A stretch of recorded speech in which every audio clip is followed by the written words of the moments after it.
Waalaikumsalam warahmatullahi wabarakatuh, Nopi. Bagaimana kabarnya Pak? Eh, untuk hari ini, apa baik-baik saja? Alhamdulillah, seperti yang Ibu Nopi lihat, Pak Hengki dalam keadaan baik-baik saja, Bu Nopi. Ya, Alhamdulillah. Terima kasih ya Bapak sudah menyempatkan waktu untuk bisa berbincang-bincang dan mendengarkan keluh kesah saya untuk hari ini. Oke, siap Bu Nopi. Jadi hari ini Bu Nopi mau bercerita tentang apa, Bu?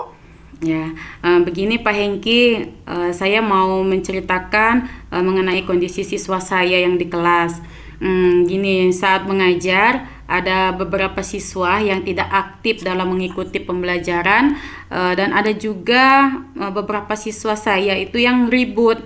Jadi kadang-kadang saya bingung Pak, dan mungkin kasihan ya melihat mereka. Takutnya mereka nanti tidak bisa menerima pembelajaran itu dengan baik, dan akhirnya mereka ketinggalan dengan pembelajaran atau materi-materi yang saya sampaikan kepada mereka. Oh, jadi di sini Ibu Nopi khawatir dengan siswa yang tidak aktif itu. Kira-kira apa tujuan kita bercerita hari ini agar di akhir coaching ini nanti dapat mengukur tingkat keberhasilan eh, coaching kita pada hari ini, Bu Novi.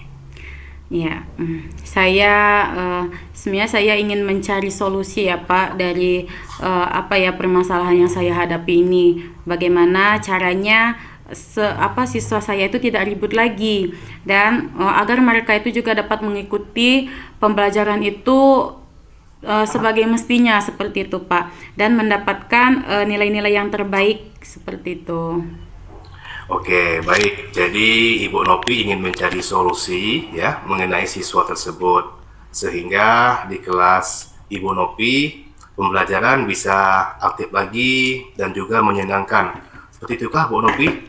Iya Pak Hengki, seperti itu. Oke, selanjutnya apa saja sih faktor yang menyebabkan murid itu sampai pasif atau ribut di dalam kelas? Sebenarnya sih ada beberapa faktor ya Pak ya, untuk menyebabkan semua itu. Jadi kalau saya menyadari mungkin selama ini dalam saya menyampaikan pembelajaran itu eh, hanya menggunakan satu metode mungkin ya Pak. Mungkin metode itu hanya cuman metode konvensional saja.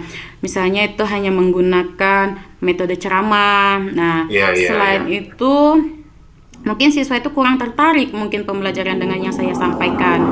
Nah, karena itu pembelajaran ini tidak menggunakan dalam pembelajaran ini saya juga mungkin tidak menggunakan secara misalnya metode-metode ya seperti metode media pembelajaran yang lain seperti misalnya video atau seperti apa Pak. Seperti itu Pak Oh, Hengki. baik Bu Novi. Jika kita presentasikan dari skala 10 mungkin atau sampai 100, kira-kira posisi pembelajaran Ibu Novi berada di persentase berapa Bu Novi? Menurut pengamatan saya tingkat keaktifan siswa itu mungkin sampai apa ya kira-kira 70% lah Pak Hengki, seperti itu. Oke, berarti 70% ya Bu ya. Iya. Bu Novi, dari angka 7% itu, keaktifan siswa di dalam kelas Ibu Novi ingin mencapai berapa persen Bu? Kalau menurut saya sih Pak, keaktifan siswa itu sih seharusnya bisa mencapai sampai 90 sampai 100% seperti itu Pak Hengki. Oke, baik. Jadi menurut Ibu Novi, persentase keaktifan siswa itu seharusnya 90 sampai 100% ya Bu ya. Iya. Kira-kira apa yang dapat Ibu Novi lakukan ke depannya nantinya untuk membantu murid itu agar lebih aktif di dalam kelas sehingga tidak pasif gitu kan?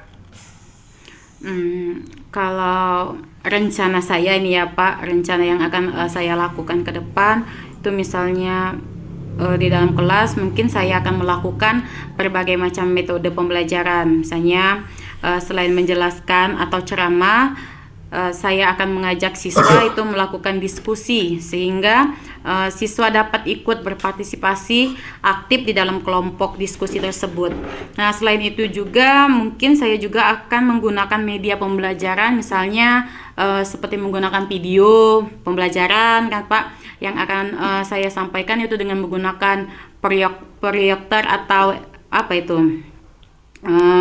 Terus selain menggunakan media-media pembelajaran yang lain, mungkin akan mencari metode-metode yang lebih bervariasi.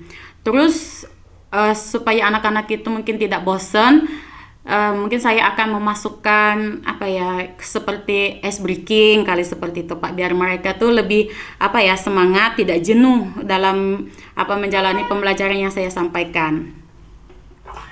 Oke, dari penyampaian Ibu Nopi tadi, metode yang Ibu pilih sudah baik, Bu ya. Kira-kira yang dapat membantu Ibu Nopi di dalam melakukan rencana itu, Ibu Nopi butuh bantuan siapa gitu, Bu? Hmm, Kalau rencana sih biasanya saya akan bekerja sama mungkin dengan kepala sekolah ya Pak, yang Pak Hengki ya, teman Ya, ya. sejawat. Saya mungkin juga akan melibatkan wali murid Pak, untuk bisa dia lebih bisa berkomunikasi mungkin dengan orang tuanya lagi di rumah, bisa dibantu juga di rumah, hanya tidak biar tidak cuman seolah-olah belajarnya itu cuma di sekolah saja. Mungkin dengan dukungan orang tua, dia mungkin akan lebih semangat seperti itu Pak. Wah, itu ide yang bagus, Bu Nopi. Kira-kira Bu Nopi butuh berapa lama Ibu Nopi untuk bisa melakukannya, Bu Nopi? Sepertinya tidak memerlukan waktu yang lama sih Pak, tapi dalam hal ini mungkin penerapan, ya saya akan lakukan mungkin secepat mungkin ya Pak ya, secepatnya saya akan lakukan. Hanya saja mungkin pencapaian yang saya akan membutuhkan waktu yang lama itu hanya waktunya saja yang membutuhkan waktu yang lama. Oh, oke, baiklah. Kapan Ibu Nopi bisa memulai melaksanakan rencana itu, Bu? Kayaknya secepatnya ya Pak Hengki, akan saya terapkan agar murid dapat secepatnya mendapatkan hak belajar mereka, sehingga juga terlaksana pembelajaran yang sesuai yang saya inginkan, baik itu baik untuk murid maupun buat saya sendiri.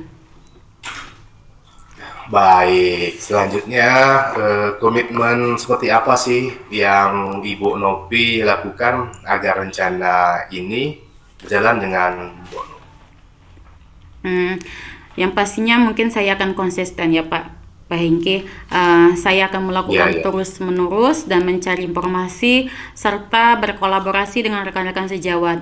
Nah, untuk meningkatkan kompetensi diri saya itu sebagai seorang pendidik. Jadi saya mungkin akan lebih banyak belajar, yang pastinya bertanya sama teman-teman juga. Jadi saya bisa menerapkan pembelajaran di kelas ini dengan berbagai juga metode dan gaya belajar yang lainnya, yang mungkin metode-metode itu yang lebih menarik lagi, sehingga kehadiran saya di kelas itu dapat dirindukan mungkin ya sama siswa, selalu dirindukan dan diinginkan sama siswa, seperti itu Pak.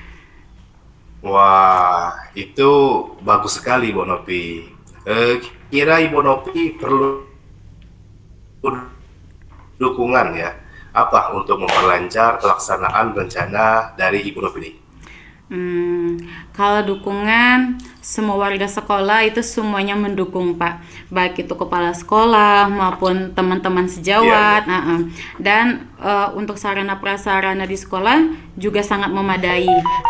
Jadi mungkin tinggal sayanya saja ya Pak yang harus lebih konsisten untuk menjalani semua ini.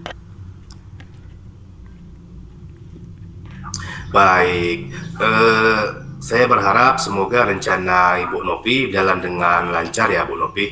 Eh, Kalau boleh tahu bagaimana perasaan Ibu Nopi setelah kita berbincang sejenak tadi, Bu Nopi?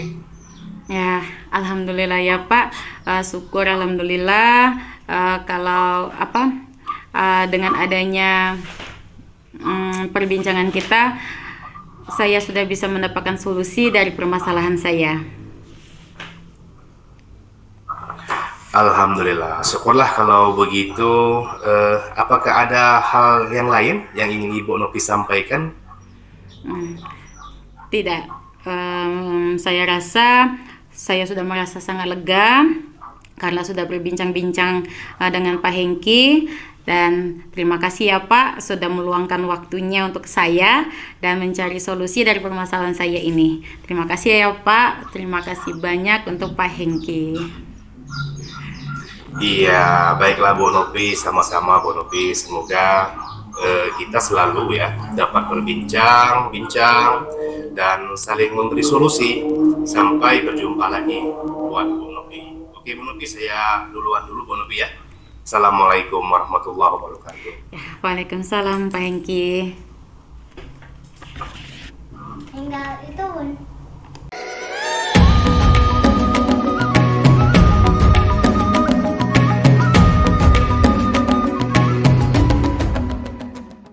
Waalaikumsalam Bu Nopi, apa kabar?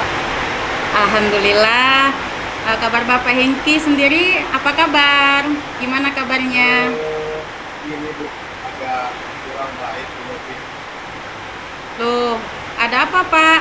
Kalau memang saya perhatikan sih Bapak akhir-akhir ini agak gimana ya, agak kelihatan murung. Ada yang bisa saya bantu Pak Hengki? Itu dia Bu Nopi. Apakah hari ini Bu Nopi ada waktu sekarang? Kebetulan Pak, hari ini anak-anak jadwal PJOK. Ya, jadi insya Allah saya ada waktu. Emang ada apa ya Pak? Oke, baik. Kalau Bu Nopi ada waktu, saya mau cerita Bu Nopi. Kebetulan anak-anak juga waktunya berikan agama Islam. Tapi ini bukan waktu agak lama. Tidak apa-apa Pak. Ayo, bagaimana kalau kita ngobrolnya di kantin saja ya Pak, biar lebih enak, lebih leluasa Bapak Hengkinya bercerita. Wah, itu yang bagus Bu, sekalian kita bisa berbagi ya, sekalian mengenal permasalahan yang sedang pasti yang ada. Siap. Jadi apa ini ya Pak yang bisa saya bantu? Begini Bu Nopi, saya bingung mau mulai dari mana ya. Kenapa? Coba Bapak ceritakan apa yang Bapak rasakan sekarang. Gini, saya itu bingung. Minggu depan anak-anak sudah waktunya wilayah Palestina. Tapi ada mahasiswa yang jarang sekali masuk sekolah. Lalu bagaimana Bapak? Gimana? Ayo ceritakan lebih lanjut permasalahannya tuh seperti apa? Saya khawatir kalau dia ketinggalan pelajaran. Jadi menurut Maksudnya, tinggal jauh gitu dengan teman-temannya. Jadi menurut Bapak pembicaraan kita hari ini bertujuan untuk apa? Saya ingin terus sama Bu Nopi untuk mendapatkan solusi yang tepat dari permasalahan yang saya hadapi di Bu Nopi. Ya Pak, mudah-mudahan pertemuan ini dapat menemukan solusi terbaik ya Pak dari permasalahan yang Bapak Hengki hadapi. Jujur Bu, terus terang ya Bu Nopi, saya itu hari ke hari selalu terus sama satu siswa saya ini yang mana jarang sekali masuk sekolah. Kalau seperti itu, apa hambatan Bapak untuk membuat siswa tersebut, untuk mereka bisa datang dan selalu bisa mengikuti pelajaran Bapak? Jadi begini Bu Nopi ya, siswa saya ini kalau di rumah disuruh menjaga adiknya yang masih balita sama orang tuanya. Jadi otomatis dia tidak bisa pergi ke sekolah tepat waktu Bu Nopi. Lalu bagaimana pendapat Bapak? Kalau pendapat saya sih, saya sudah pernah melakukan home visit ya ke rumahnya. Tapi waktu itu saya lihat memang kondisi dia sangat dibutuhkan di rumah untuk orang adiknya itu. Oh, kalau seperti itu, bagaimana cara Bapak Hengki untuk mengatasi masalah tersebut? Eh, saya akan menemui orang tuanya lagi untuk mencoba membicarakan hal ini. Kalau bisa sih murid saya itu masuk setiap hari, meskipun dia bawa adiknya ke sekolah. Bagi saya itu tidak menjadi masalah Bu, di dalam kelas. Apa bisa Pak eh, anak tersebut belajar dengan membawa adiknya tanpa mengganggu teman-teman yang lain?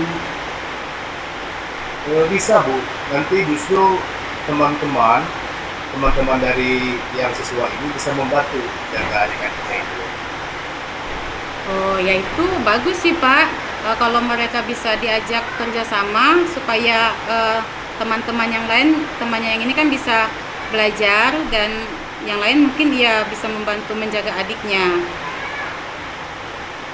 Eh, iya Bu, saya segera menemui orang tuanya si siswa tersebut untuk membicarakan dan berusaha memberikan materi kepada siswa tersebut secara daring, biar bisa dipelajari di rumah sehingga dia tidak ketinggalan pelajaran terlalu jauh Bu ke teman-temannya yang lain. Ya, siapa yang bisa yang Bapak libatkan untuk membantu eh, mewujudkan tujuan dari Bapak ini, dari Pak Hengki?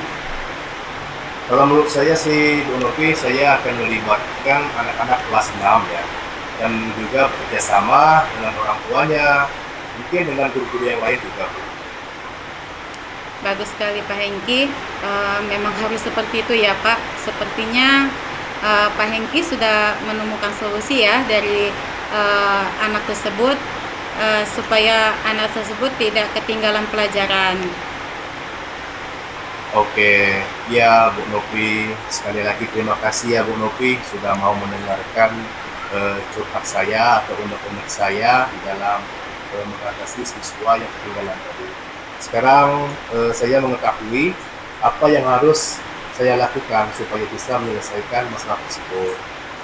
Ya, iya. Bapak Hengki itu memang adalah guru yang paling hebat, insya Allah ya Pak. Pasti bisa untuk apa namanya membantu siswa tersebut. Semangat ya Pak. Oke Bu, Alhamdulillah sekarang setelah berbincang dengan Bu Novi, saya sudah agak lega Bu Novi. Terima kasih Bu Novi atas solusi dan waktunya untuk kita hari ini Bu Novi. Kalau begitu Bu Novi, saya izin duluan Bu Novi ya. Terima kasih atas waktunya. Assalamualaikum. Ya Pak Hengki ya. Waalaikumsalam warahmatullahi wabarakatuh.